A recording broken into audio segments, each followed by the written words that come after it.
Area hospital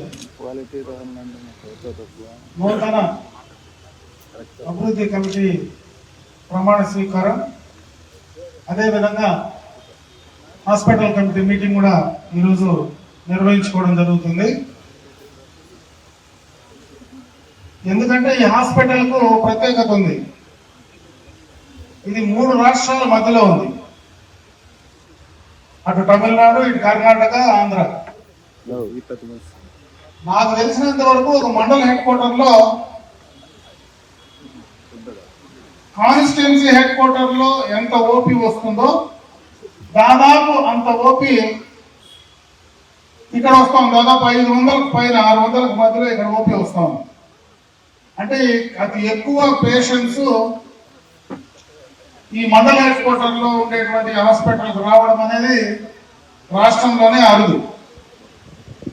ఇక్కడ దీనికి కావాల్సినటువంటి ఫెసిలిటీస్ కానీ, ఇన్ఫ్రాస్ట్రక్చర్ కానీ ఇవన్నీ కూడా 30 బెడెడ్ హాస్పిటల్ గా అప్గ్రేడ్ అయ్యి ఇప్పుడు 30 బెడెడ్ హాస్పిటల్ గా ఉంది. 500 ఓపీ దాటితే దీన్ని 100 బెడెడ్ హాస్పిటల్ చేయాల్సినటువంటి అవసరం ఉందని కూడా ఈ సందర్భంగా నేను తెలియజేసుకుంటున్నా. దానికి సంబంధించే గతంలోనే ప్రతిపక్ష నాయకుడిగా చంద్రబాబు నాయుడు గారు ఇక్కడనే మన అంబేద్కర్ స్టాచ్యూ ముందు మీటింగ్ పెడితే ఆ రోజే హాస్పిటల్ గురించి మాట్లాడడం. దానికి సంబంధించి ఇక్కడ మనకి ఏదైతే ఈ హాస్పిటల్ అప్గ్రేడ్ చేసే దాంట్లో కానీ పోస్ట్ మార్టం సంబంధించినటువంటి, ఎందుకంటే ఇది నేషనల్ హైవేలో ఉంది, ఇంకొక పక్క మనకి ఎక్స్ప్రెస్ హైవే కూడా దగ్గరలోనే స్టార్ట్ కాబోతా ఉంది. పక్కనే కర్ణాటకలో మనకు ఒక ఇన్లెట్ అవుట్లెట్ వస్తుంది, పక్కన బైరెడ్డిపల్లిలో కూడా ఒక ఇన్లెట్ అవుట్లెట్ వస్తూ ఉంది. అటు ఎక్స్ప్రెస్ వే, ఇటు నేషనల్ హైవే, ఇది కూడా 4 లైన్ అప్గ్రేడ్ అవుతా ఉంది. డిపిఆర్ కూడా మొన్ననే కూడా డిపిఆర్ కూడా టెండర్స్ పిలిచినారు. ఆ డిపిఆర్ కంప్లీట్ అవుతా ఉందంటే దాన్ని కూడా టెండర్స్ పిలిచి త్వరలోనే ఆ 4 లైన్ కూడా ఇక్కడ ఈ ప్రాంతంలో నుంచి కూడా వెళ్ళబోతా ఉంది. నేను ఎందుకు నేషనల్ హైవే టచ్ చేస్తానంటే, నేషనల్ హైవేస్ ఉండే చోట కొంత యాక్సిడెంట్స్ కూడా ఎక్కువ, హై స్పీడ్ వెహికల్స్ ఉంటాయి. చాలా చోట్ల కొన్ని ఇబ్బందులు, యాక్సిడెంట్స్ జరిగేటువంటి అవకాశం ఉంటుంది. అక్కడ కావాల్సినటువంటి దగ్గరలో ఉండేటువంటి హాస్పిటల్ అన్ని రకాల ఫెసిలిటీస్ ఉంటే ప్రాణ నష్టం జరగకుండా నివారించేటువంటి అవకాశం ఉంటుంది. ఇది కూడా ఇంతకు మునిపే మన సీఎం గారు ప్రతిపక్ష నాయకుడుగా దీన్ని చెప్పడం జరిగింది. దీనికి కావాల్సినటువంటి ఇన్ఫ్రాస్ట్రక్చర్ అంతా కూడా ప్రభుత్వ పరంగా, హాస్పిటల్ అభివృద్ధి కమిటీ పరంగా నేను చేయాల్సింది, ఈ స్థానిక ప్రజాప్రతినిధిగా నేను చేయాల్సింది ఖచ్చితంగా కూడా నేను చేసే ప్రయత్నం చేస్తా. నేను ఇక్కడ ఉన్నటువంటి స్టాఫింగ్ ప్యాటర్న్ కానీ డాక్టర్స్ కానీ నేను ఒక్కటే కోరుకుంటున్నా. ఎందుకంటే ఇంత ఎక్కువ ఓపీ వచ్చేటప్పుడు కొన్ని సమస్యలు కూడా ఉంటాయి. ఆ సమస్యలన్నీ కూడా అధిగమించి ఎవరైతే పేషెంట్స్ వస్తారో వాళ్ళతో ఓపికగా వచ్చినటువంటి వాళ్ళని ఎక్కువ రెఫర్ చేయకుండా, ఎందుకంటే గతంలో ఇదివరకు కూడా ఒక మంచి డాక్టర్ ఉండేది, ఇక్కడ ఎప్పుడు రెఫర్ చేసేది కూడా చాలా తక్కువ ఉండేది. రెఫర్ చేయకుండా సాధ్యమైనంత వరకు ఇక్కడ ట్రీట్ చేసేదానికి ప్రయత్నం చేయాలా. మనకు ఉండేది ఇంకా ఇక్కడ నుంచి రెఫర్ అంటే నేరుగా కుప్పం చేస్తాం, కుప్పం మెడికల్ దీనికి పిఎస్ చేస్తాం. పిఎస్ లో ఎక్కువగా కూడా డబ్బులతో కూడుకున్నటువంటి పని, ప్రైవేట్ హాస్పిటల్ కాబట్టి డబ్బులతో కూడుకున్నటువంటి పని. ఎందుకంటే చెప్పా 3 రాష్ట్రాలు అంటే ఇటు పోతే కుప్పమన్నా పోవాలా, లేదంటే కోలార్ కన్నా పోవాలా మనకు పెద్ద హాస్పిటల్ కావాలంటే, లేదంటే నేరుగా మనము తిరుపతికి దూరం అన్నా పోయే పరిస్థితి ఉంది, చిత్తూరు అన్నా పోవాలి. అంటే దగ్గరలో మనకు మంచి అవకాశాలు లేవు కాబట్టి పక్కనే కుప్పంలోనే మన ముఖ్యమంత్రి గారు కూడా అన్ని నియోజకవర్గాల్లో కూడా ఒక కార్పొరేట్ హాస్పిటల్స్ అన్ని కూడా చేస్తామని చెప్పి మొన్న కూడా ఆయన స్టేట్మెంట్ కూడా ఇవ్వడం జరిగింది. కేంద్ర ప్రభుత్వ సహకారంతో ఇవన్నీ కూడా చేయాలనేటువంటి ఆలోచనతో కూడా కార్యక్రమాలు కూడా తీసుకున్నాడు. త్వరితగతిన అవి ఏదైనా అయితే ఎక్కువగా కూడా బయట పోకుండా స్థానికంగా ఇక్కడ ఉన్నటువంటి ఇష్యూస్ సాల్వ్ చేయగలిగినంత వరకు ఇక్కడే చేసే ప్రయత్నం చేయమని చెప్పి ఇక్కడ ఉన్నటువంటి స్టాఫ్ అంతా కూడా నేను కోరుకోవడం జరుగుతూ ఉంది. అదే విధంగా ఏ సమస్య మీకు వచ్చినటువంటి చిన్న ఎందుకంటే ప్రధానంగా ఇది వరకు మనకు పక్కనే అన్నా క్యాంటీన్ ఉండేది.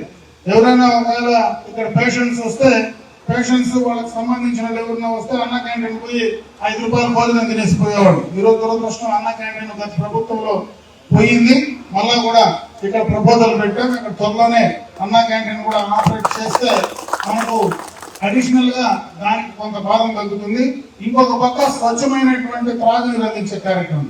ఇక్కడ మనకు ఒక ప్లాంట్, డ్రింకింగ్ వాటర్ సంబంధించినటువంటి ప్లాంట్ కూడా అవసరం ఉంది.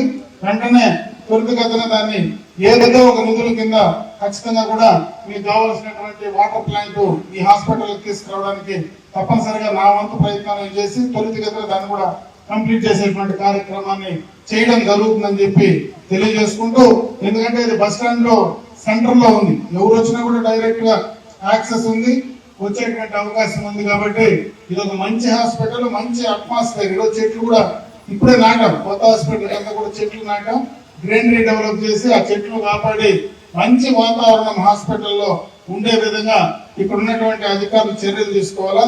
అదే కాకుండా ఈరోజు నాతోటి ఎవరైతే హాస్పిటల్ కమిటీ మెంబర్లుగా ప్రమాణ స్వీకారం చేశారో మీరు కూడా పూర్తిగా బాధ్యత తీసుకోమని చెప్పి నేను ఈ సందర్భంగా కోరుకుంటున్నాను. ఎందుకంటే నేను హాస్పిటల్ కమిటీ చైర్మన్ గా, అటు నేను పల్మనరీ హాస్పిటల్ కమిటీ చైర్మన్, ఇక్కడ రెండింటికి నేనే ఉంటున్నా. ఇంకొక పక్క మనకు ఓగు పిహెచ్సి కూడా ఉంది, దీనికి ఇంటర్లింక్ అయినటువంటి ఓగు పిహెచ్సి ఉంది. అక్కడ కూడా చాలా ఇబ్బందులు ఉన్నాయి. అక్కడ సరైనటువంటి ఏఎన్ఎంస్ కానీ నర్సులు కానీ లేకుండా, నైట్ డ్యూటీస్ లేకుండా, అది కూడా సమస్యలు ఉన్నాయి. దాన్ని కూడా కంప్లీట్ చేయాలా. ఆ లోడ్ అంతా కూడా ఇక్కడ మీకు ఏరియా హాస్పిటల్ మీదనే పడుతుంది. అక్కడ సాధ్యమైనంత వరకు అది ఓపులో ఉండేటువంటి పిహెచ్సి బాగా పనిచేస్తే ఇక్కడ ఓపీ కొంచెం లోడ్ తగ్గుతుంది. అట్లా లేకపోతే మొత్తం లోడ్ అంతా కూడా ఈ యొక్క ఏరియా హాస్పిటల్ మీదనే పడుతుంది. కాబట్టి దాన్ని కూడా త్వరితగతిన కంప్లీట్ చేసేటువంటి అన్ని రకాలుగా కూడా అక్కడ ఉండేటువంటి స్టాఫ్ ను ఏ రకంగా డిప్రెషన్ పైన తీసుకురావాలనేది కూడా ఆలోచిస్తా ఉన్నాం. త్వరితగతిన దాన్ని కూడా కంప్లీట్ చేసేటువంటి కార్యక్రమాన్ని తీసుకోవడం జరుగుతుందని చెప్పి తెలియజేసుకుంటూ, ఇవన్నీ కూడా చేయాలంటే హాస్పిటల్ కమిటీ ఎవరైతే మీరు ఉన్నారో మీరు యాక్టివ్ గా వచ్చి అప్పటికప్పుడు వచ్చి ఏం సమస్యలు ఉన్నాయి, పేషెంట్లకు ఏమైనా ఇబ్బందులు ఉన్నాయా, లేదంటే ఇక్కడ డాక్టర్స్ కానీ నర్సెస్ సంబంధించి కానీ స్టాఫ్ కానీ ఏ ఇబ్బందులు ఉన్నా ఇమీడియట్ గా వాళ్ళకి సాల్వ్ చేసి, ప్రభుత్వ పరంగా వాళ్ళకి ఏదైనా సమస్యలు ఉంటే దాన్ని లింకప్ చేసి అవన్నీ కూడా కోఆర్డినేట్ చేసుకునేటువంటి బాధ్యతను హాస్పిటల్ కమిటీ తీసుకోవాలా. ఆ తర్వాత మీ వల్ల కాకపోతే నాన్ నోటీస్ తీసుకొస్తే దాన్ని కూడా పూర్తి స్థాయిలో కూడా కంప్లీట్ చేసేటువంటి కార్యక్రమాన్ని నా వంతు నా ప్రయత్నం చేస్తానని చెప్పి తెలియజేసుకుంటూ, ఇది ప్రమాణ స్వీకారం కాబట్టి ఇంతమంది వచ్చి మనం ఈ రోజు ఇక్కడ కూర్చున్నాం. జనరల్ గా హాస్పిటల్ కమిటీ మీటింగ్ ఇండోర్ లో చేయాల్సి వస్తుంది ఖచ్చితంగా. అది కూడా ఎందుకంటే కొన్ని విషయాలు డాక్టర్స్ ఓపెన్ గా కూడా పబ్లిక్ లో చెప్పుకోలేరు. కొన్ని వాళ్ళ స్టాఫ్ ఉన్నటువంటి సమస్యలన్నీ కూడా ఓపెన్ గా మైక్లు ఎత్తుకొని మాట్లాడుకునేటువంటి పరిస్థితి ఉండదు. కాబట్టి ఖచ్చితంగా లోపల ఒక 5 నిమిషాలు కావాలంటే మేము కూర్చుంటాం.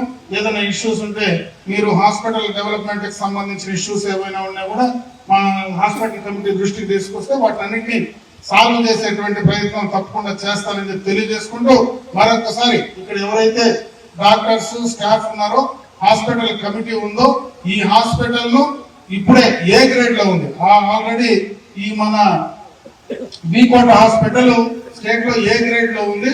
ఈ గ్రేడ్ తగ్గకుండా ఏ ప్లస్ పోయేదానికి ఏ రకంగా చేయాలనో దాన్ని చేసే ప్రయత్నం చేయమని చెప్పి నేను ఈ సందర్భంగా వాళ్ళందరినీ కూడా కోరుకుంటూ సెలవు